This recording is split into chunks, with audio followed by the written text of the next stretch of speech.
Estamos de volta, né? Vamos começar então o nosso assunto de hoje falando sobre um tema muito legal também na área da biotecnologia, que é com relação à clonagem, né? As técnicas que são utilizadas para isso dentro desse universo de pesquisa da área da engenharia genética, né? Então você vai ver que realmente é um assunto que também é muito pertinente e tem uma preferência nos vestibulares aí, principalmente referente à ovelha Dolly, né? Você já deve ter ouvido falar dessa historinha de como é realmente que essa ovelha nasceu aí e quais são os problemas que enfrentar. A primeira ideia que você tem que ter da palavra clone, né, que a palavra clonar significa copiar. É basicamente você fazer uma xerox de um indivíduo na sua plenitude, tá? Dentro dessa situação. O clone tem a vantagem, né, de você fazer com que o elemento, né, que basicamente você quer que permaneça, fala, pô, mas esse bicho aqui é muito legal, ele é muito produtivo, aquela coisa, se eu tivesse mais unidades dele, eu estaria mais feliz da vida. É exatamente o que o pessoal tenta fazer, né, através dos animais que são mais produtivos, no mesmo raciocínio em relação à planta, então eles tentam fazer vários tipos de cópias dele. Existe na natureza manifestações de clones? Tem. Você vai encontrar isso principalmente em plantas, né? Por exemplo, você às vezes pode ter um determinado tipo de pé de mandioca que dão nas suas raízes, né, a parte da mandioca num tamanho muito expressivo, e aí você simplesmente faz com que haja o efeito de um corte, né, em pequenos talos, né, e você bota isso dentro de um bornalzinho lateral e você pega esses talos e vai fincando no chão e vai pegando tudo. Ou então você trata ele hormonalmente, esses talos, previamente com auxina, para formar a raiz na base desses pequenos cortes, desses talos, né, que é extraído do próprio pé que você achou de interesse, que ele é muito produtivo, e vai colocando isso no meio ambiente, tá? Já que ele é fruto, né, ele é cópia do mesmo pé de interesse que você tem. A reprodução por cisciparidade ele é muito comum em protozoários, principalmente em bactérias, né? Às vezes você tem um grupo de bactérias de interesse de pesquisa, você não quer perder o grupo pela versatilidade que ela permite em manipular seus genes, então você pode utilizar a cisciparidade para isso, que é cópia fiel. E na parte de regeneração também, você tem determinados animais, por exemplo, a planária, né, que é um tipo de um plateuminto, quando você corta ele no meio, ele regenera duas partes, dando dois indivíduos perfeitamente iguais. E na própria espécie, né, de seres vivos, na parte de vertebrados, você tem o nascimento de gêmeos. Na espécie humana a mesma coisa, são chamados gêmeos monozigóticos, também chamados de univitelinos, tá? Ou conhecido popularmente como gêmeos idênticos, tá? Dentro dessa manifestação. Os gêmeos idênticos são clones, né? Na sua estruturação genética. Não é possível de forma natural gerar clones de animais, a não ser um efeito lá em cima, como é colocado como reforço.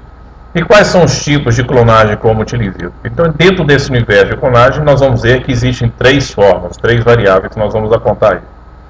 A clonagem mais famosa que existe, né, citada na televisão, citada na mídia e também nos vestibulares da vida, você tem basicamente os efeitos que são colocados nessa imagem. Primeiro, o que foi feito para você obter um resultado final, né, que é a quinta imagem lá embaixo, que é a ovelha Dolly, a mais famosa desse sistema de clonagem.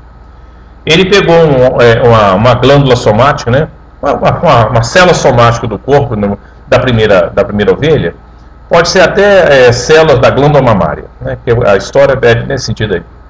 O que ele fez com essa célula? Ele extraiu o tecido, né, da glândula mamária dela e tirou, né, dessa célula o núcleo desse elemento. E o restante do citoplasma dela jogou fora. Usou-se uma segunda ovelha, né, da raça Scott Blackface, e aí tirou-se o óvulo dela, né, dessa ovelha, tirou o núcleo original do óvulo dessa ovelha, descartou, e o núcleo da primeira ovelha implantou nesse óvulo e foi tratada quimicamente e também com pequenas descargas elétricas para estimular a aceitação, e assim obteve-se então um ovo, né, pré-formado, né, pelo estímulo de tratamentos de choques que são feitos com intensidade específica, o laboratório também que é trancado a 7 chaves, para não ensinar isso como é que foi feito, né, para não virar festa. Então tem os seus segredos de manipulação, né, de ser feito, mas é tratado eletronicamente também com pequenos choques para estimular essa célula a multiplicar.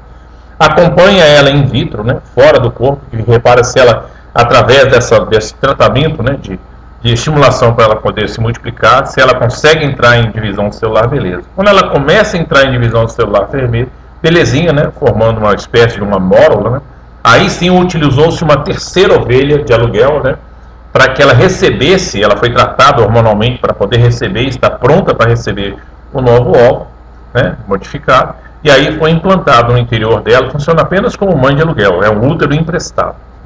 E aí, assim, finalmente, né, a partir dessa mãe de aluguel, nasceu então a Dolly. Essa é a historinha da clonagem dela. Dolly é um clone perfeito, a Dolly ela é exatamente a cópia de um, é assim, né, é parecido, mas não 100%. Por que não 100%? Porque ela tem dois históricos de material genético distintos dentro dessa ovelha.